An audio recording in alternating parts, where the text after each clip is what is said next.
Hello and welcome viewers. आज के इस इंफॉर्मेटिव वीडियो में हम बात करने वाले हैं चार धाम यात्रा 2024 के बारे में।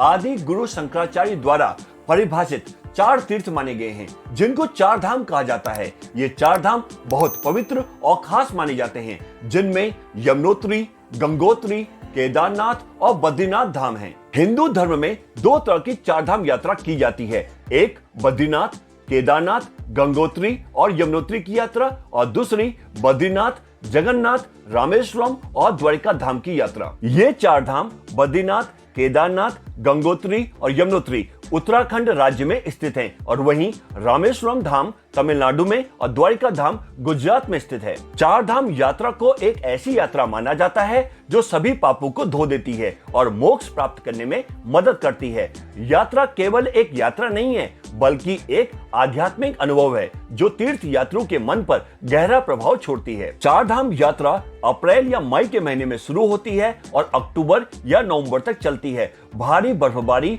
और मौसम की स्थिति के कारण सर्दियों के महीनों के दौरान यात्रा बंद कर दी जाती है और इस साल यानी 2024 में यमुनोत्री धाम की यात्रा 10 मई 2024 से शुरू होगी और 3 नवंबर 2024 तक चलेगी।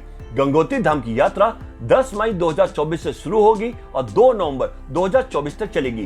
केदारनाथ की यात्रा 14 मई 2024 से शुरू होगी और 3 नवंबर 2024 तक चलेगी। वहीं बद्रीनाथ के कपाट 18 मई 2024 को खुलेंगे और 18 नवंबर 2024 को कपाट बंद हो जाएंगे। अब आपके मन में एक सवाल जरूर आता होगा कि आखिर कैसे तय होती है चार धाम के उद्घाटन और समापन की तिथि।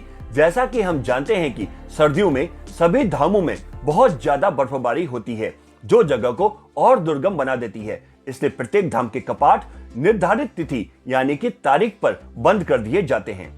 हर साल चार धाम की शुरुआती तिथि यहाँ के पुजारियों द्वारा शुभ अवसरों पर तय की जाती है। जैसे केदारनाथ धाम के कपाट खुलने की तिथि महाशिवरात्रि पर तय होती है, तो वहीं बद्रीनाथ धाम के कपाट खुलने की तारीखें बसंत पंचमी पर तय की जाती हैं और गंगोत्री और यमुनोत्री धाम के कपाट हर साल अक्षय तृतीया पर खोले जाते हैं और इसी के साथ चार धाम की यात्रा शुरू हो जाती है।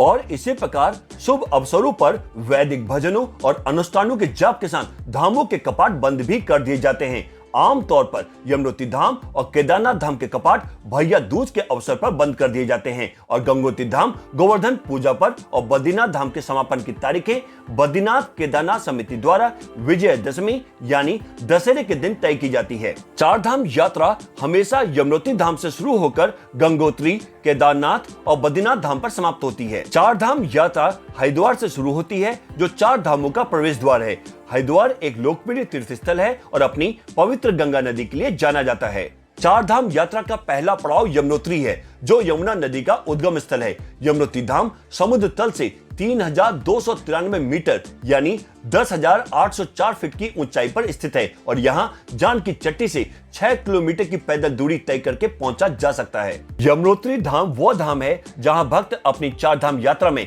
सबसे पहले जाते हैं। यमुनोत्री धाम देवी यमुना को समर्पित है जो सूर्य की बेटी और यम यानी यमराज की जुड़वा बहन थी। यह धाम यमुना नदी के तट पर स्थित है जिसका उद्गम स्थल कालिंद पर्वत पर निकलता है। पौराणिक कथाओं के अनुसार एक बार भैया दूज के दिन यमराज ने देवी यमुना को वचन दिया कि जो कोई भी यमुना नदी में डुबकी लगाएगा उसे यमलोक नहीं ले जाया जाएगा और इस प्रकार उसे मोक्ष प्राप्त होगा और शायद यही कारण है कि यमुनोत्री धाम चारों धामों में सबसे पहले आता है। सर्दियों में ज्यादा बर्फबारी के कारण मंदिर के कपाट बंद कर दिए जाते हैं और देवी यमुना की मूर्ति यानी प्रतीक चिन्ह को उत्तरकाशी के खरसाली गांव में लाया जाता है और अगले 6 महीने तक माता यमुनोत्री की प्रतिमा को शनिदेव मंदिर में रखा जाता है। यमुनोत्री धाम के आसपास दिव्यशिला, सूर्यकुंड और सप्तऋषि कुंड के दर्शन भी कर सकते हैं। यमुनोत्री धाम में दर्शन का समय सुबह 6 बजे से रात 8 बजे तक है और सुबह की आरती 6:30 बजे और शाम की आरती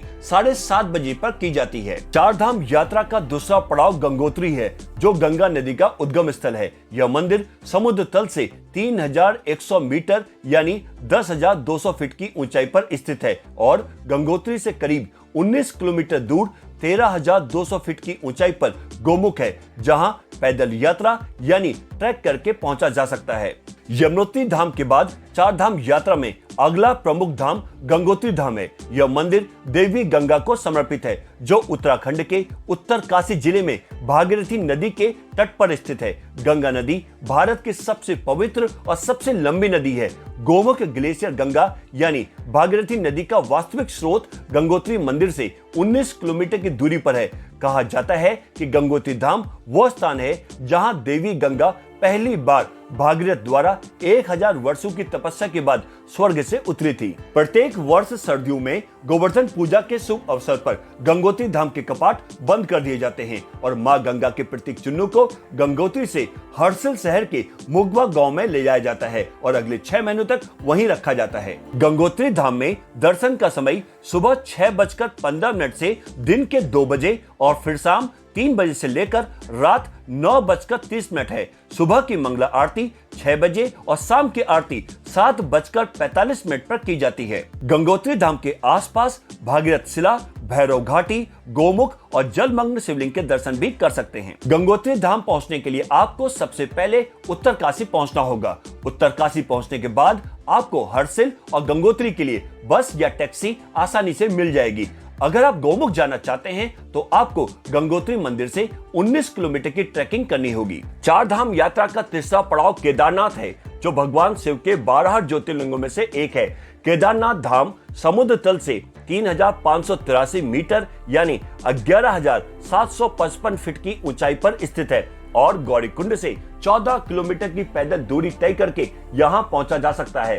केदारनाथ की यात्रा कठिन है, लेकिन इसे किसी भी भक्ति और दृढ़ संकल्प की परीक्षा माना जाता है। 4 धाम यात्रा में तीसरा प्रमुख धाम केदारनाथ धाम है और ये पंच केदार का सबसे महत्वपूर्ण मंदिर है। यह धाम हिमालय की गोद में और मंदाकिनी नदी के तट के पास स्थित है, जो 8वीं ईस्वी में आदि शंकराचार्य द्वारा निर्मित है। पौराणिक कथाओं के अनुसार कुरुक्षेत्र में महाभारत की लड़ाई के बाद पांडव भ्रात हत्या के पाप से मुक्ति पाना चाहते थे और इन पापों से मुक्त होने के लिए पांडवों ने शिव की खोज शुरू की, परंतु भगवान शंकर पांडवों को दर्शन नहीं देना चाहते थे, इसलिए वे वहां से अंतर्ध्यान होकर केदार में जा बसे। पांडव उन्हें खोजते हुए हिमालय तक आ पहुंचे। पांडवों से छिपने के लिए शिव ने खुद को एक बैल में बदल लिया और जमीन पर अंतर्ध्यान हो गए।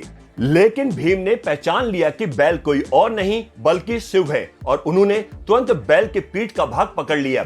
पकड़े जाने के डर से बैल जमीन में अंतर्ध्यान हो जाता है और 5 अलग अलग स्थानों पर फिर से दिखाई देता है। ऐसा माना जाता है कि जब भगवान शंकर बैल के रूप में अंतर्ध्यान हुए तो उनके धड़ से ऊपर का भाग नेपाल के काठमांडू में प्रकट हुआ, जो आज पशुपतिनाथ मंदिर के नाम से प्रसिद्ध है। शिव की भुजाएं तुंगनाथ में, मुख रुद्रनाथ में, नाभि मधेश्वर में और जटा कल्पेश्वर में प्रकट हुए, इसलिए इन 4 स्थानों सहित श्री केदारनाथ को पंच केदार कहा जाता है।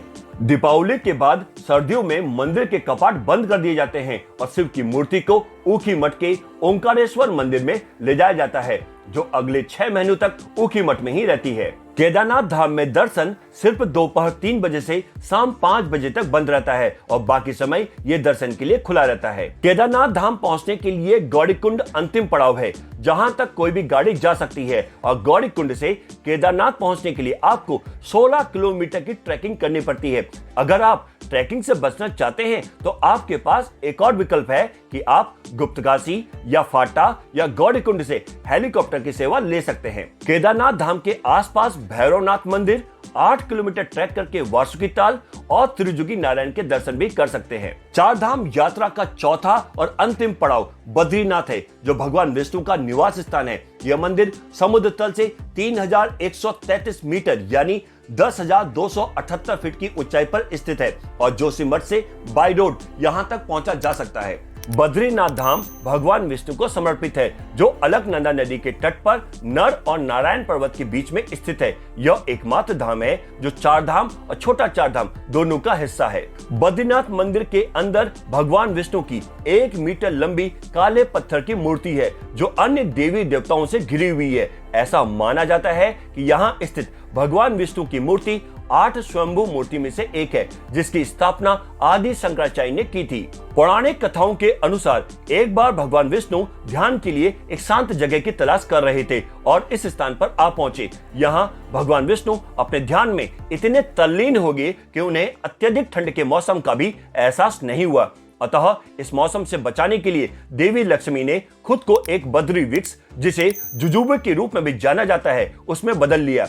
देवी लक्ष्मी की भक्ति से प्रभावित होकर भगवान विष्णु ने इस स्थान का नाम बद्रिकाश्रम रखा। अन्य धामों की तरह बद्रीनाथ धाम भी मध्य अप्रैल से नवंबर की शुरुआत तक केवल 6 महीने के लिए खुलता है। सर्दियों के दौरान भगवान विष्णु की मूर्ति जोशीमठ के नरसिंह मंदिर में स्थानांतरित कर दी जाती है और अगले 6 महीने तक वहां रहती है। बद्रीनाथ धाम में दर्शन का समय सुबह 4:30 बजे से दिन के 1 बजे तक और शाम 4 बजे से रात 9 बजे तक का है। बद्रीनाथ धाम के आसपास तप्त कुंड, चरण पादुका, व्यास गुफा, गणेश गुफा, भीम पुल, मैना गांव और वसुधारा जलप्रपात के भी दर्शन कर सकते हैं। आप बद्रीनाथ बाय रोड यानी सड़क मार्ग से या फिर केदारनाथ से हेलीकॉप्टर द्वारा बद्रीनाथ पहुंच सकते हैं। चार धाम यात्रा के ऑनलाइन रजिस्ट्रेशन करने के लिए आपको उत्तराखंड सरकार की आधिकारिक वेबसाइट registration@touristcare.uk.gov.in पर जाना होगा। आप mobile application tourist care Uttarakhand के माध्यम से भी रजिस्ट्रेशन कर सकते हैं। इसके लिए आपको टूरिस्ट केयर उत्तराखंड का एंड्रॉइड ऐप या फिर iOS ऐप डाउनलोड करना होगा। इसके अलावा आप व्हाट्सएप के माध्यम से भी रजिस्ट्रेशन कर सकते हैं। यदि आप व्हाट्सएप के माध्यम से रजिस्ट्रेशन करना चाहते हैं तो मोबाइल नंबर 8394833833 पर टाइप करें यात्रा और सेंड करें और पंजीकरण प्रक्रिया शुरू हो जाएगी। और अब आपको चार धाम यात्रा के दौरान मौसम कैसा रहता है ये बताते हैं। अप्रैल महीने में मैक्सिमम टेम्परेचर 25 डिग्री सेल्सियस और मिनिमम टेम्परेचर 5 डिग्री सेल्सियस के बीच रहता है और इस महीने हल्की ठंडी होती है और यह महीना यात्रा के लिए एक अच्छा समय है। मई महीने में मैक्सिमम टेम्परेचर 32 डिग्री सेल्सियस और मिनिमम टेम्परेचर 12 डिग्री सेल्सियस के बीच रहता है और यह चार धाम यात्रा के लिए सबसे अच्छा मौसम है। जून महीने में मैक्सिमम टेम्परेचर 35 डिग्री सेल्सियस और मिनिमम टेम्परेचर 15 डिग्री सेल्सियस के बीच रहता है और यह महीना चार धाम यात्रा के लिए सबसे अच्छा मौसम है। जुलाई महीने में मैक्सिमम टेम्परेचर 27 डिग्री सेल्सियस और मिनिमम टेम्परेचर 10 डिग्री सेल्सियस के बीच रहता है। यह मानसून का मौसम होता है, इसलिए ये चार धाम यात्रा के लिए ज्यादा अनुकूल समय नहीं होता है। अगस्त महीने में मैक्सिमम टेम्परेचर 18 डिग्री सेल्सियस और मिनिमम टेम्परेचर 10 डिग्री सेल्सियस के बीच रहता है। अगस्त भी मानसून का महीना होता है, इसलिए यात्रा के दौरान फिसलन भरे रास्तों और सड़क की स्थिति का ध्यान जरूर रखना चाहिए। सितंबर महीने में मैक्सिमम टेम्परेचर 15 डिग्री सेल्सियस और मिनिमम टेम्परेचर 8 डिग्री सेल्सियस के बीच रहता है। मानसून के बाद ठंड का मौसम शुरू हो जाता है। अक्टूबर महीने में मैक्सिमम टेम्परेचर 12 डिग्री सेल्सियस और मिनिमम टेम्परेचर 5 डिग्री सेल्सियस के बीच रहता है और रात में तापमान 0 डिग्री यानी शून्य से नीचे चला जाता है। नवंबर महीने में मैक्सिमम टेम्परेचर 9 डिग्री सेल्सियस और मिनिमम टेम्परेचर -1 डिग्री सेल्सियस के बीच रहता है। नवंबर के अंत में बर्फबारी शुरू हो जाती है और रातें बहुत ठंडी हो जाती हैं, जिसे सहन करना मुश्किल हो जाता है। तो दोस्तों, ये थी चार धाम यात्रा से जुड़ी अहम जानकारी। तो अगर आप भी चार धाम यात्रा का प्लान करते हैं तो यही आशा करते हैं कि ये इन्फॉर्मेशन आपके लिए काफी हेल्पफुल होगी। इसके अलावा आपको कोई डाउट है या आपके मन में कुछ सवाल है तो आप हमसे कमेंट सेक्शन में कमेंट करके पूछ सकते हैं। ऐसे ही इंटरटेनिंग और इन्फॉर्मेटिव वीडियोस को देखना चाहते हैं तो हमारे चैनल को कीजिए सब्सक्राइब, साथ में बेल आइकन दबाने के साथ और नोटिफिकेशन पर क्लिक जरूर करें।